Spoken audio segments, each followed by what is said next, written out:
반가. 안녕하세요. 박용덕입니다. 공인모 제2회 모의고사 21번 문제입니다. 교육에 대한 설명으로 틀린 것은 했는데 교육제도 시험에 반드시 출제됩니다. 직무교육은 시도의사 또는 등록관청이 실시한다. 등록관청도 실시할 수 있습니다. 교육시간은 3시간 이상 4시간 이하고요. 그 다음에 실무교육을 받은 개업공개사 및 소속공개사는 실무교육을 받은 후 2년마다 12시간 이상 16시간 이하의 연수교육을 받아야 된다. 그렇습니다. 연수교육 시간도 기억하시고요. 그 다음에 거래사고 예방교육은 10일 전까지 당사자에게 통지하거나 공고해야 됩니다. 10일 전까지입니다. 5번 직무교육을 받고 1년 이내에 소속공개사가 되는 자는 실무교육이 면제된다 했는데 실무교육하고 직무교육은 별도의 교육이기 때문에 면제되지 않습니다. 만약 실무교육을 받고 사전교육이 실무교육, 직무교육, 매수신청대리 실무교육이 사전교육인데 사전교육은 받고 유효기간 1년입니다. 1년 안에 개업하거나 취직 안 하면 다시 받아야 되고요. 그만두고 1년 안에 다시 취직하거나 개업하려면 안 받아도 됩니다. 그러나 실무교육은 보조원이 받는 교육이고 소속공개사는 실무교육을 받아야 되기 때문에 별도 교육이기 때문에 직무교육 받고 1년이 안 지났다 하더라도 다시 자격증 취득했다면 실무교육은 받아야 됩니다. 그래서 5번이 틀린 정답이 되겠습니다. 자, 다음은 22번 문제 살펴보도록 하겠습니다. 22번 협회에 관한 설명으로 옳은 것입니다. 협회에 대해서 옳은 것. 자, 1번 보겠습니다. 협회 총회 의결 내용은 15일 이내 국토부 장관에게 보고해야 된다. 15일이 아니고 지체 없이입니다. 지체 없이 15일 X고요. 그 다음에 2번 협회가 지회를 설치한 때에는 국토부 장관이 아니라 등록관청에 신고해야 됩니다. 설치한 때에는 사후 신고죠. 3번은 협회는 비영리 사업으로서 회원 상호간의 부조를 목적으로 공제사업을 할 수 있다. 하여야 하는 게 아니라 할 수 있습니다. 맞습니다. 4번 협회는 공제사업을 하고자 하는 때는 공제규정을 제정하여 등록관청 승인받는 게 아니라 국토부 장관 승인받아야 됩니다. 등록관청 X가 되겠습니다. 5번은 책임준비금은 공제료 수입액의 100분의 10 이상입니다. 협회 총 수입액이 아니라 공제료 수입액이죠. 자, 다음은 23번 문제 보도록 하겠습니다. 행정처분에 대해서 틀린 것입니다. 자, 행정처분에 대해서 틀린 것인데 1번 중개사무소 개설 등록 취소 처분을 하기 전에 원칙적으로 청문을 해야 된다. 그렇습니다. 취소 3개는 청문을 해야 됩니다. 자격 취소, 등록 취소, 지정 취소. 자, 그 다음에 2번 업무정지는 소위 제척기간 3년입니다. 3년 지나면 업무정지할 수 없고요. 3번 업무정지 처분은 그 기준기간의 2분의 1 범위 안에서 가중 경감하되 늘리더라도 그 기간은 6월을 초과할 수 없고요. 자, 그 다음에 4번 등록 취소 또는 업무정지 처분을 받은 자는 7일 이내 등록증을 반납해야 된다 했는데 반납은 취소 3개만 반납을 합니다. 자격 취소, 등록 취소, 지정 취소, 취소 3개만 반납을 합니다. 취소 3개만 반납을 한다. 그래서 4번이 정답이 되겠습니다. 업무정지는 반납을 하지 않습니다. 자격 취소, 등록 취소, 지정 취소, 지정 취소는 취소라도 반납하지 않고 매수 신청 대리인 등록 취소 3개 반납하고요. 지정 취소, 업무정지, 자격정지, 매수 신청 대리 업무정지는 반납하지 않습니다. 다시 한번 말씀드리면 취소 3개는 자격 취소, 등록 취소, 매수 신청 대리인 등록 취소 이 3개만 반납합니다. 자, 그래서 매수 신청 대리인 등록 취소되면 7일 이내 반납은 하지만 청문은 하지 않고요. 거래정보사업자 지정 취소는 청문은 하는데 반납은 하지 않습니다. 취소 3개 반납, 그 다음에 취소 3개 청문 꼭 기억하시기 바랍니다. 자, 그 다음에 5번 등록 취소 또는 업무정지 처분을 한 때에는 다음 달 10일까지 협회에 통보해야 된다. 다음 달 10일이죠. 네, 그래서 정답 4번이 되겠습니다. 자, 다음은 24번 문제입니다. 등록 취소해야 되는 경우를 모두 고르는 것입니다. 절대적 등록 취소. 저는 해부, 결의, 소양 없이 이렇게 암기를 했는데요.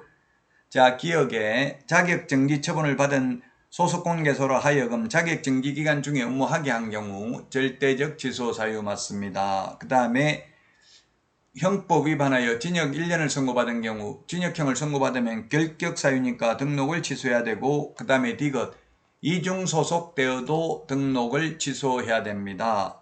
자, 그 다음에 리얼의 등록 기준 미달 이중사무소는 임의적 취소입니다. 상대적 취소 사유입니다. 따라서 정답은 1번이 되겠습니다. 반드시 등록을 취소해야 되는 것. 행정처분 반드시 암기해야 됩니다. 시험에 2문제 정도 출제가 됩니다. 자, 그래서 24번에 1번이 정답이 되겠습니다. 다음은 25번 문제 살펴보도록 하겠습니다. 25번 문제. 자, 25번 문제. 공인중개사 법령상 중개업무를 수행하는 소속공개사의 자격정지에 관한 설명으로 틀린 것입니다. 자격정지에 대해서 틀린 것. 1번 둘 이상의 중개사무소에 소속된 경우 6월의 자격정지를 받을 수 있다. 이중소속하면 자격정지할 수 있고요. 자격정지 기간 중에 이중소속하면 자격을 취소하여야 합니다. 2번 다른 사람에게 자기의 성명을 사용하여 중개업무를 하게 한 경우 6월 이하의 자격정지 받을 수 있다. 성명 사용하게 하는 것은 양도대여와 똑같습니다. 그래서 성명을 사용하면 양도대여이기 때문에 자격 취소입니다. 자격정지 X가 되겠습니다. 그래서 2번이 정답이 되겠습니다. 2번이 정답이 되겠고요. 자, 다음은 3번 문제 보겠습니다. 계약서, 거짓계약서 적으면 자격정지될 수 있고 소속공개사는 자격정지고 개업공개사는 임의적 취소.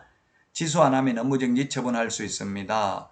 자, 그 다음에 4번 인장등록 위반하면 개업공개사는 업무정지, 소속공개사는 자격정지고요. 개별 기준은 3개월이기 때문에 받을 수 있다 했으니까 맞습니다.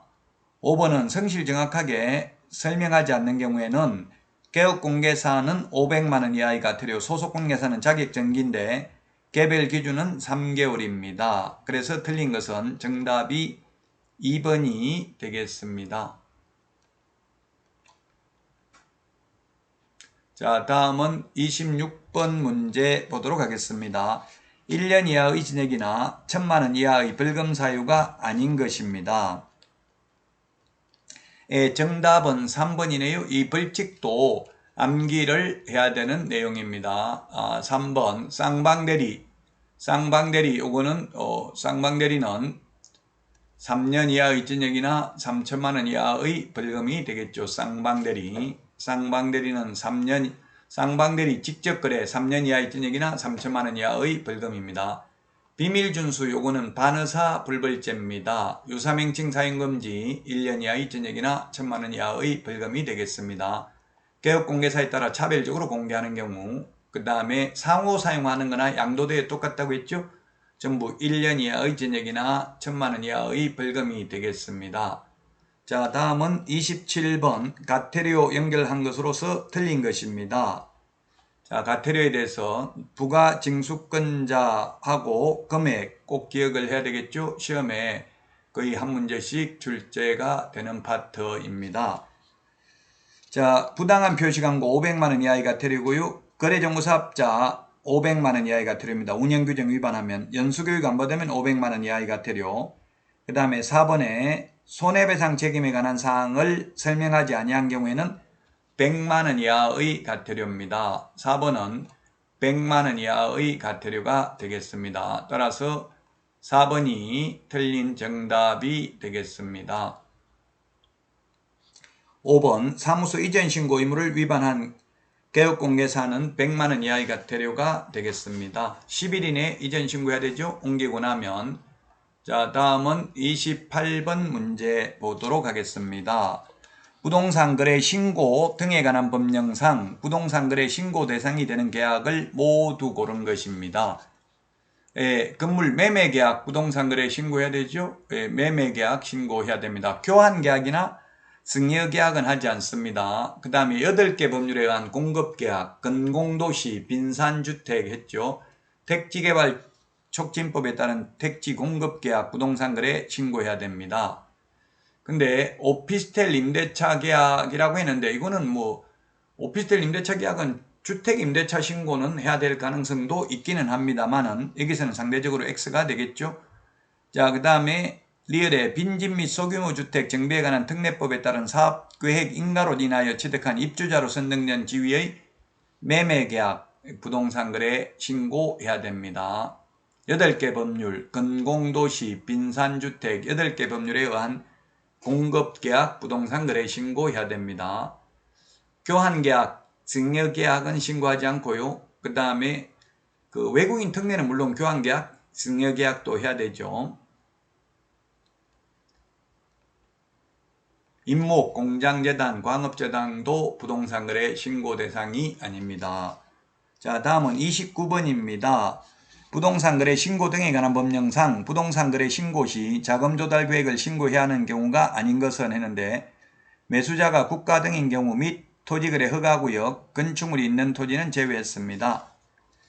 1번 개인이 투기과열지구 또는 조정대상 외의 지역에 소지하는 실제 거래 가격이 3억 원인 주택을 매수하는 경우에 신고하지 않아도 됩니다. 자금조달 계획 제출하지 않아도 됩니다. 6억 이상이죠. 6억 이상.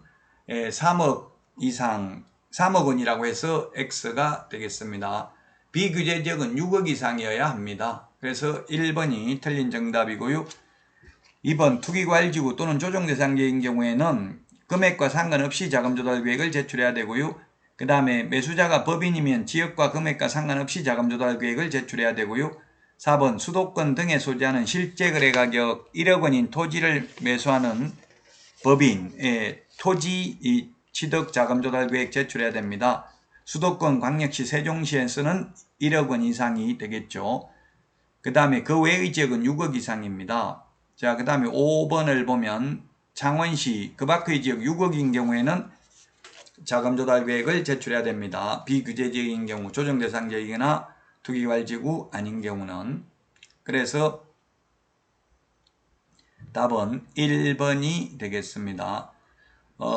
비규제 지역 토지의 경우는 6억 이상이 되겠습니다. 6억 이상. 수도권, 광역시, 세종시 외의 지역은 6억 이상 토지 매수하는 경우 취득 자금 조달 계획을 제출하여야 합니다. 따라서 1번이 정답이 되겠습니다. 자, 다음은 30번 문제 보도록 하겠습니다. 부동산 거래 신고 등에 관한 법령상 부동산 거래 계약 신고서 작성 방법에 관한 설명으로 틀린 것입니다. 1번 거래 대상 부동산의 종류가 건축물인 경우에는 건축법 시행령에 따른 용도별 건축물의 종류를 적어야 됩니다. 맞습니다. 2번에 거래 대상 면적에는 실제 거래 면적을 계산하여 적되 집합건축물인 경우 연면적을 기재한다 했는데 집합건물인 경우에는 연면적을 기재하는 것이 아니라 전용면적을 기재합니다. 그래서 틀렸네요. 연면적은 각층 바닥면적 합계를 연면적이라고 하죠. 집합건물은 전용면적, 그 외의 경우에는 연면적을 적습니다. 아파트의 경우에는 전용면적을 기재합니다.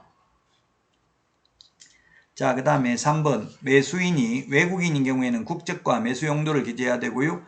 그 다음에 4번 분양권 전매계약의 경우 분양가격, 발코니 확장 등 선택비용, 추가 지불액을 적습니다. 그리고 5번 지문을 보면 거래 당사자가 다수인 경우 매수인 또는 매도인의 주소란에 각각의 거래 지분을 표시하도록 되어 있습니다. 자, 그래서 2번이 틀린 정답이 되겠습니다. 여러분 수고하셨습니다. 다음 시간에 찾아뵙겠습니다. 안녕히 계십시오. 안녕.